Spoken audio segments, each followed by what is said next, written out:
Halo, kembali lagi bersama channel YouTube yang membahas materi-materi sejarah.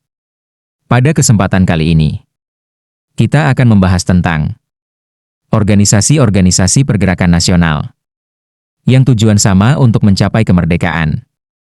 Langsung saja simak videonya. Latar belakang terbentuknya pergerakan nasional ini adalah karena adanya kesadaran penderitaan dan kesengsaraan bersama yang selama ini menimpa banyak masyarakat Indonesia selama penjajahan. Itulah sebabnya, organisasi pergerakan ini diharapkan mampu mengakhiri penderitaan masyarakat Indonesia, mendapat keadaan yang lebih baik, dan membuat perubahan yang lebih baik lagi. Ada beberapa faktor penting yang membuat banyak organisasi pergerakan nasional muncul. Faktor tersebut adalah faktor dalam negeri dan luar negeri. Berikut ini rincian faktor munculnya organisasi pergerakan nasional yang perlu kita ketahui. 1. Faktor dalam negeri. Akibat dari penderitaan masyarakat Indonesia yang berkepanjangan akibat kolonialisme dan imperialisme dari penjajah. Lahirnya golongan terpelajar yang progresif. Selama ini perjuangan rakyat Indonesia hanya bersifat kedaerahan atau tidak bersatu dalam kekuatan yang lebih besar, sehingga mudah dibungkam dan dipatahkan oleh penjajah. 2. Faktor luar negeri. Akibat kemenangan Jepang atas Rusia pada tahun 1905. Adanya kebangkitan nasional negara-negara tetangga seperti India, Filipina, Cina, dan Turki atas penjajah mereka. Mulai masuknya paham-paham baru seperti nasionalisme dan demokrasi dari luar negara Indonesia. Tujuan organisasi pergerakan nasional adalah mencapai kemerdekaan bangsa Indonesia yang bebas dari belenggu penjajahan dan pihak kolonial asing yang sangat merugikan bangsa. Organisasi-organisasi pergerakan nasional ini berupaya untuk menentukan nasib bangsanya sendiri, dan juga demi kesejahteraan seluruh rakyat Indonesia. Organisasi pergerakan nasional yang berisi sekelompok orang dengan struktur keanggotaan resmi. Memiliki satu tujuan bersama-sama berjuang untuk kepentingan bersama di atas nama bangsa Indonesia. Itulah sebabnya tujuan organisasi ini menjadi lebih lancar dan baik, karena menuju tujuan yang sama. Pada jangka waktu tertentu terbentuklah beberapa organisasi pergerakan nasional.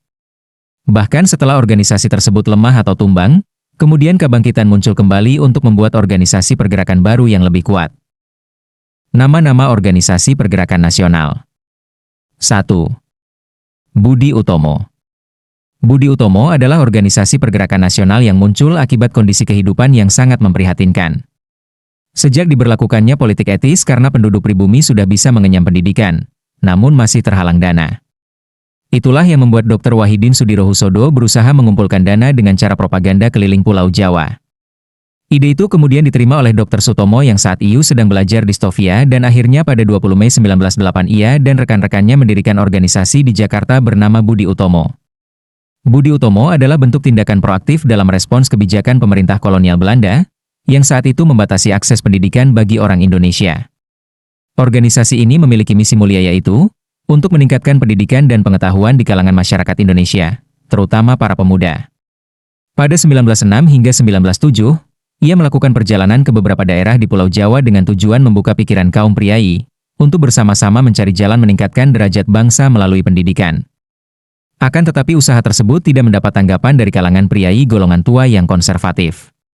Di sisi lain, gagasan tersebut justru disambut hangat oleh kaum priai golongan muda, terutama dari para pelajar Stovia, di antaranya adalah Soetomo, M. Soeraji, M. Muhammad Saleh, M. Soewarno, M. Gunawan, Soewarno, R. M. Goembrek, R.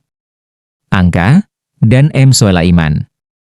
Wahidin kemudian mengajak mereka bertukar pikiran, hingga akhirnya mereka tertarik dan sepakat untuk mewujudkan dan mengembangkan cita-cita Wahidin dengan mendirikan organisasi bernama Budi Oetomo, Budi yang Utama.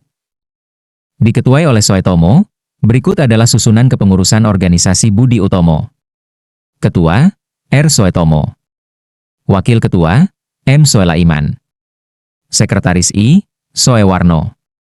Sekretaris II, M. Gunawan. Bendahara, R. Angka. 2. Sarekat Islam.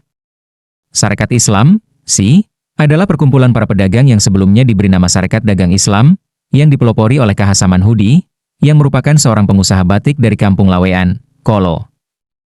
Latar belakang munculnya organisasi ini diawali karena ingin mengimbangi agar persaingan dapat diatasi saat menghadapi pedagang asing. Namun pada tahun 1912 Sarekat Dagang Islam ini berubah menjadi Sarekat Islam di bawah kepemimpinan Haji O.S. Cokroaminoto yang beranggotakan semua kalangan masyarakat yang beragama Islam. Dari sinilah kemudian organisasi ini mulai fokus pada masalah-masalah keagamaan. Tujuan organisasi Sarekat Islam adalah mengembangkan ekonomi Islam, seperti yang dikemukakan oleh Haji Umar Said Cokroaminoto.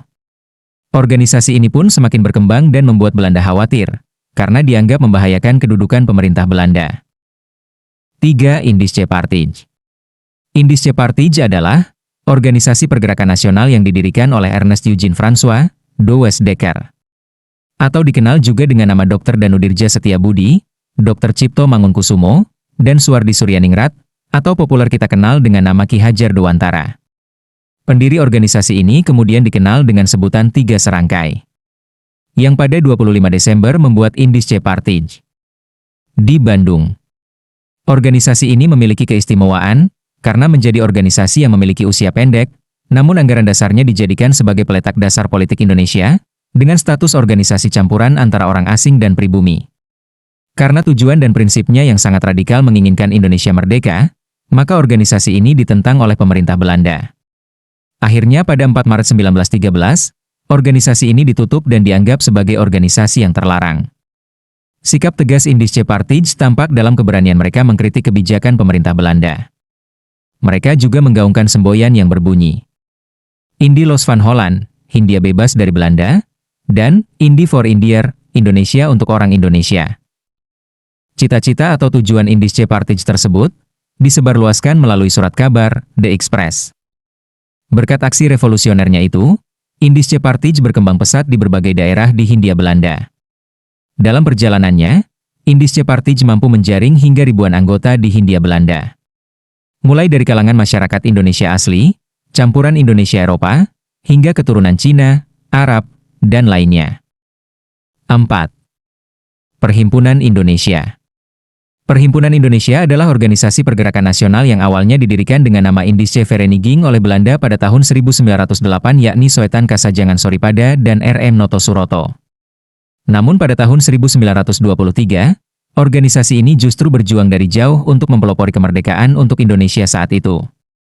Selanjutnya pada tahun 1925 organisasi ini berubah nama menjadi Perhimpunan Indonesia yang menunjukkan identitas diri bangsa dan negara serta menggantikan kata Hindia Belanda. 6. Muhammadiyah.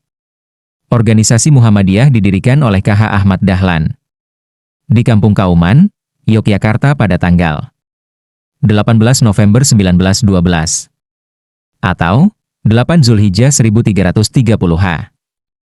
Persyarikatan. Muhammadiyah didirikan untuk mendukung usaha K.H. Ahmad Dahlan untuk memurnikan ajaran Islam yang menurutnya banyak dipengaruhi hal-hal mistik. Kegiatan ini pada awalnya juga memiliki basis dakwah untuk wanita dan kaum muda berupa pengajian Sidratul Muntaha.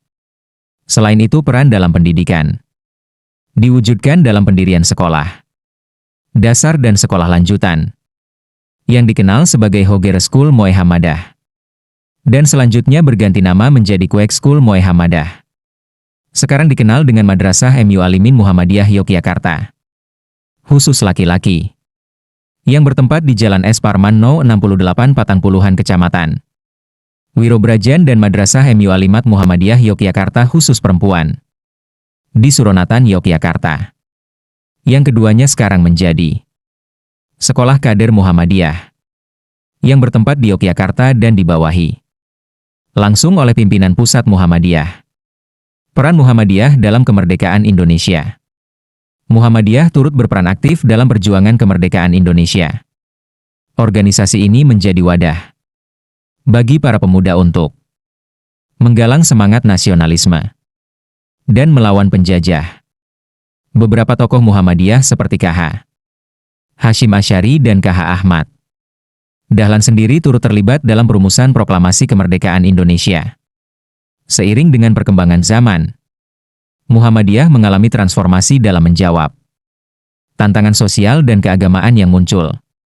Organisasi ini terus beradaptasi dengan perubahan zaman dan mengimplementasikan strategi yang relevan dalam upaya memperkuat posisinya dalam masyarakat. 7. Taman Siswa. Taman Siswa adalah organisasi pergerakan nasional yang didirikan oleh Ki Hajar Dewantara pada tahun 1922, yang bertujuan untuk memperbaiki sistem pendidikan secara kultural yang diselenggarakan dengan baik. Taman Siswa menjadi tonggak penataan pengembangan pendidikan nasional untuk sampai seperti saat ini. Organisasi ini dijalankan dengan demokratis dan mengutamakan kepentingan rakyat Indonesia. Organisasi ini pula lah yang meningkatkan kesadaran peran pendidikan nasional penting untuk mencapai kemerdekaan.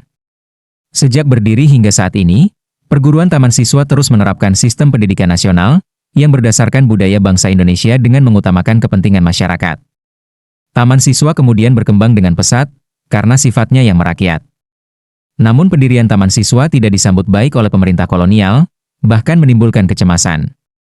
Terdapat 3 prinsip ajaran yang dianut Taman Siswa sebagai organisasi pendidikan, yaitu Ing Ngarsa Sungtulada, Ing Madya Mangunkarsa, Tut Wuri Handayani. Apabila diartikan satu persatu maka arti dari ketiga ajaran tersebut adalah 1. Ing Ngarsa Sungtulada, berarti di depan memberi contoh. 2. Ing Madya Mangunkarsa, berarti di tengah membangun semangat. 3. Tut Wuri Handayani, berarti di belakang memberikan dorongan. Sikap ini diterapkan di semua jenjang pendidikan Taman Siswa, mulai dari Taman Indria, Taman Kanak-kanak, Taman Muda, SD, Taman Dewasa, SMP, Taman Madya, SMA, hingga Taman Guru, Sarjana Wiyata. Ketiga ajaran tersebut hingga saat ini masih tetap menjadi panduan dan pedoman dalam dunia pendidikan di Indonesia. 8. Partai Komunis Indonesia. Partai Komunis Indonesia adalah organisasi yang muncul akibat pecahnya organisasi Sarekat Islam. Hadirnya golongan revolusioner ini membentuk Si Merah, menjadi berpengaruh terhadap perkembangan pemikiran sosialis di Indonesia. Organisasi ini diketuai oleh Semaun pada Desember 1920. Hingga kemudian pada 13 November 1926 partai ini melakukan pemberontakan di Jawa dan Sumatera, namun tetap bisa dikalahkan oleh kolonial Belanda. Bersamaan dengan munculnya PKI ini juga lahir Marxisme Belanda di bawah pimpinan Snevliet. Pergerakan politik partai ini adalah organisasi politik yang radikal sehingga keberadaannya dilarang oleh pemerintah Belanda. Namun Semaun, Darsono, dan Alin tetap diam-diam menjalankan aktivitas politik organisasi ini. Untuk detail sejarah organisasi Pergerakan Nasional Partai Komunis Indonesia. Demikian materi tentang organisasi-organisasi pergerakan nasional. Semoga kita bisa mengambil manfaat dari para pendahulu kita dalam mewujudkan kemerdekaan Indonesia. Terima kasih dan sampai jumpa.